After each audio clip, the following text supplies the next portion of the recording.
Friends, welcome to my channel versatile Kajal Pandya में आपका स्वागत है। अभी सुबह के 5:30 बजे हैं और 5:30 बजे मैं इसलिए उठी हूँ क्योंकि आज है मेरा जीवंती का व्रत। जीवंती का व्रत जो है वो एक माँ अपने बच्चों के लिए करती है, तो आज मैंने ये व्रत द्विज के लिए किया है और ये मेरा तीसरा साल है जीवंती का व्रत का। तो मैं पहले फटाफट से रेडी हो जाती हूँ, फिर मैं आपको इस वीडियो में बताऊंगी कि जीवंती का व्रत की पूजा मैं कैसे करती हूँ। अब मैं नहा धो के रेडी हो गई हूँ और मैंने रेड कलर का कुर्ता पहना है। इस व्रत के दौरान रेड कलर के ही क्लोथ्स पहनते हैं और सब कुछ रेड होता है। जो मैंने गोल्ड ज्वेलरी पहनी थी वो मैंने सब निकाल दी है। वो व्रत के दौरान हम नहीं पहन सकते। जो भी येलो कलर की चीज़ें होती है वो चीज़ को टच भी नहीं करना होता है और पहनना भी नहीं होता है। तो सारी चीज़ें मैंने गोल्ड की निकाल दी और सब कुछ मैंने रेड कलर का पहन लिया है।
मैंने अभी माता जी के लिए प्रसाद में गेहूं के आटे से शीरा बनाया है।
संपत्ति सुखदाता सुख संपत्ति सुखदाता संतति सुखदाता ओम जय जीवन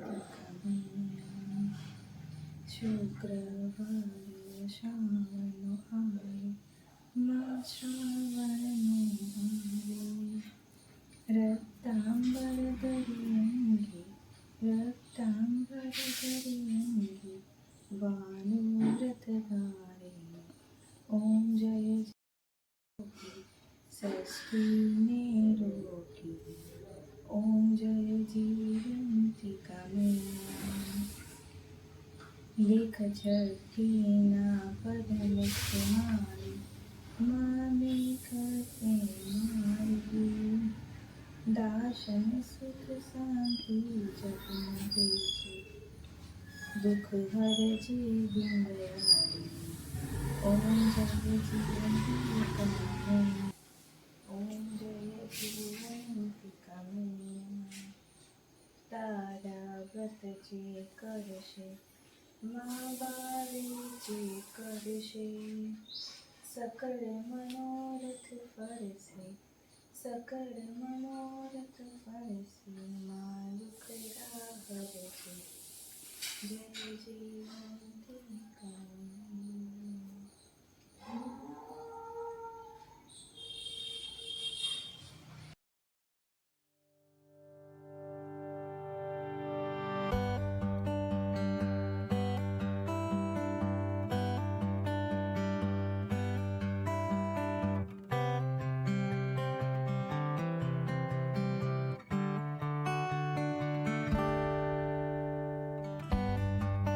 हाथ जोड़ो प्रेयर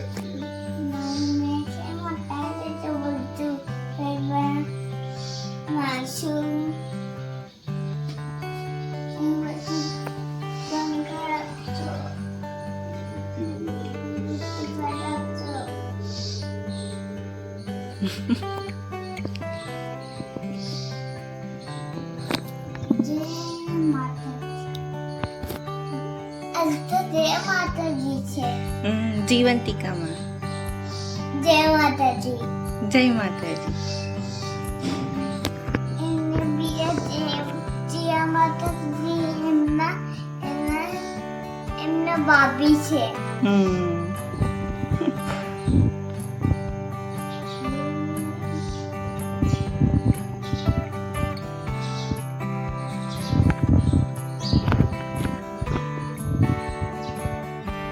પુલિયે દેખાતા પાડી કાઢી આ મોની માં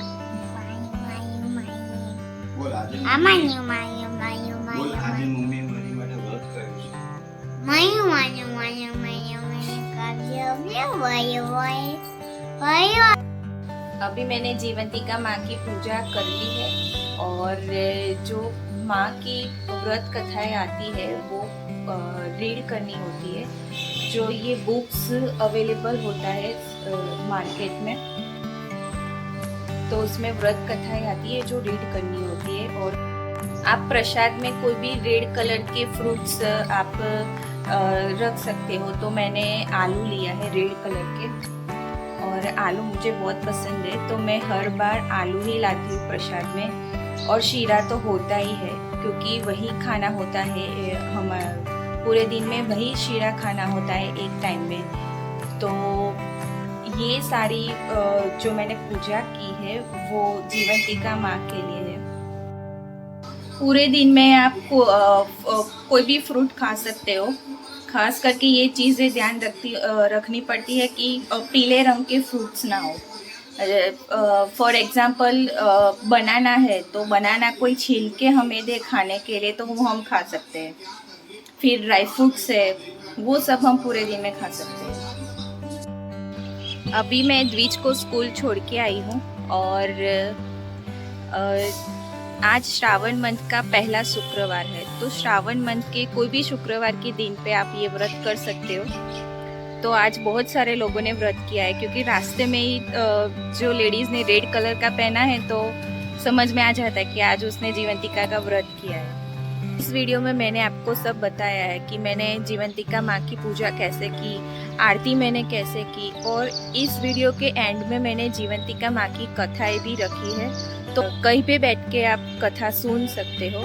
और हर एक माँ के लिए सौभाग्य की बात होती है कि वो अपने बच्चों के लिए कुछ कर सके, वो अपनी लाइफ में सुख और समृद्धि बनाई रहे और वो हमेशा खुश रहे।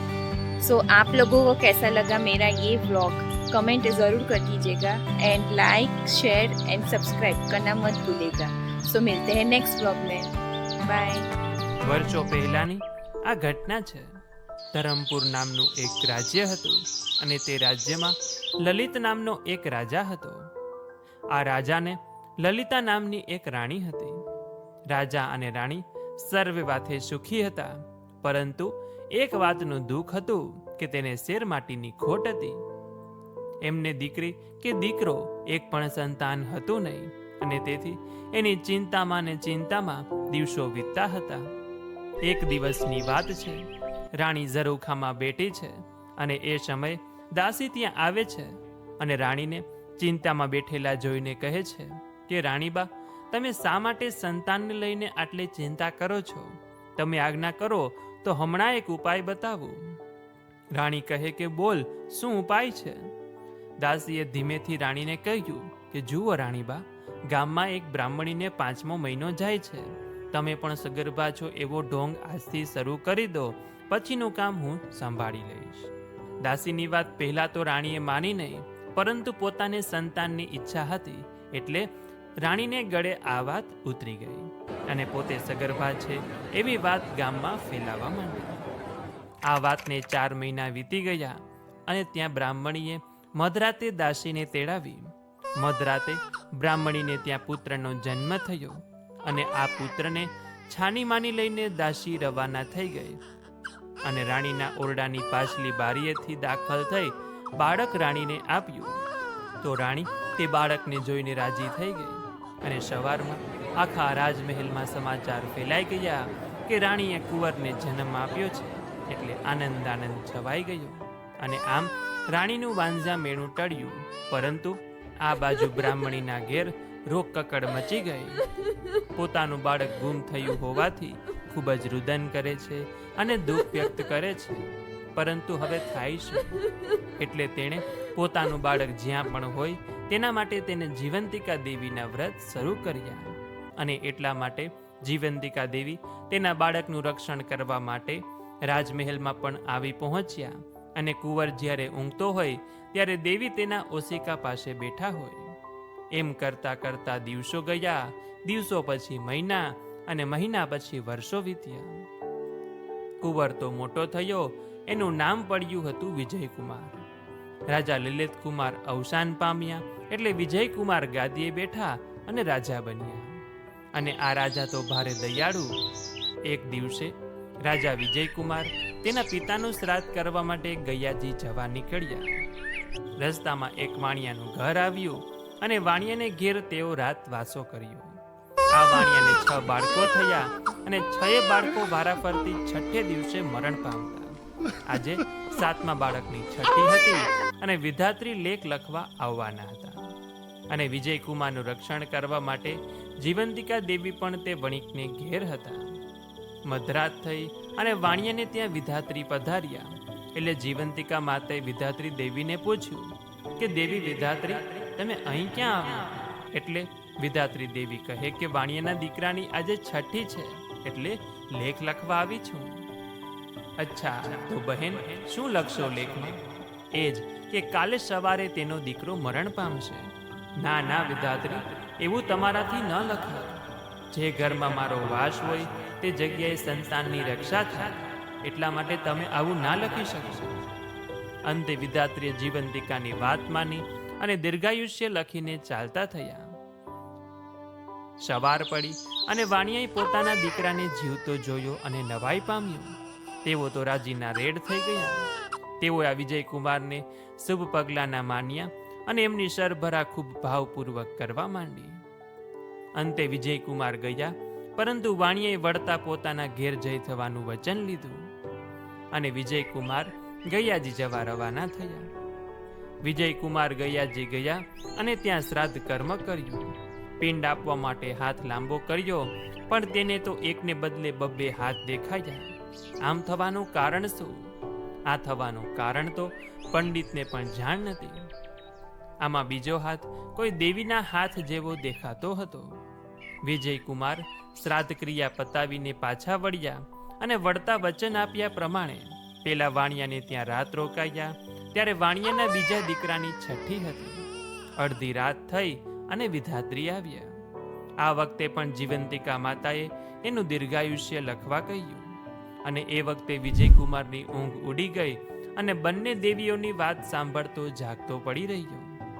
જીવંતિકા દેવી કહે છે કે વિધાત્રી, આ રાજકુમારની માતા વર્ષોથી મારા શ્રાવણ મહિનાના શુક્રવારનું વ્રત કરે છે. પીળું વસ્ત્ર ને પીળા અલંકારો પહેરતી નથી, પાણીને ઓળંગતી નથી, એટલે મારે તેનું રક્ષણ કરવું પડે. એ જ્યાં જાય ત્યાં મારે જવું પડે. અને આજે આ વાણિયાને ત્યાં તેનો વાસ છે, તો મારો પણ ત્યાં વાસ છે. તો વાણિયાનું અઘટિત મારે શા માટે થવા દેવું? હું તારી મોટી બહેન છું, એટલે તારે મારી વાત માનવી પડશે. ભલે કહી વિધાત્રી એના લેખમાં દીર્ઘાયુષ્ય લખીને ચાલ્યા ગયા.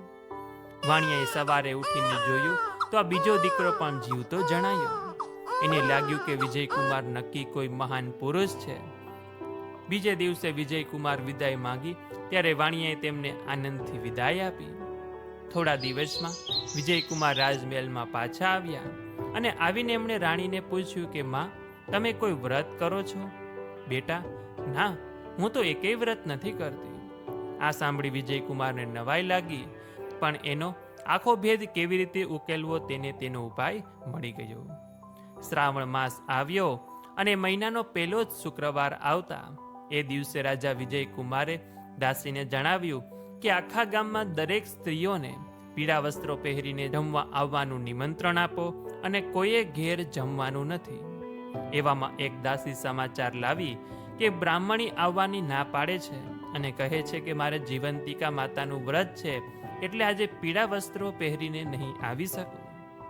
એટલે રાજા વિજયકુમાર આખી વાત સમજી ગયા અને તેને લાલ રંગની સાડી મોકલાવી અને બ્રાહ્મણી લાલ રંગની સાડી પહેરીને આવી. અને વિજયકુમાર પોતાની માતાને ઓળખી ગયો અને આટલા વર્ષો પછી તે પોતાની માતાને મળ્યો. અને એ પછી રાણીએ સર્વે ઘટના જણાવી અને પોતાની ભૂલ બદલ માફી માંગી.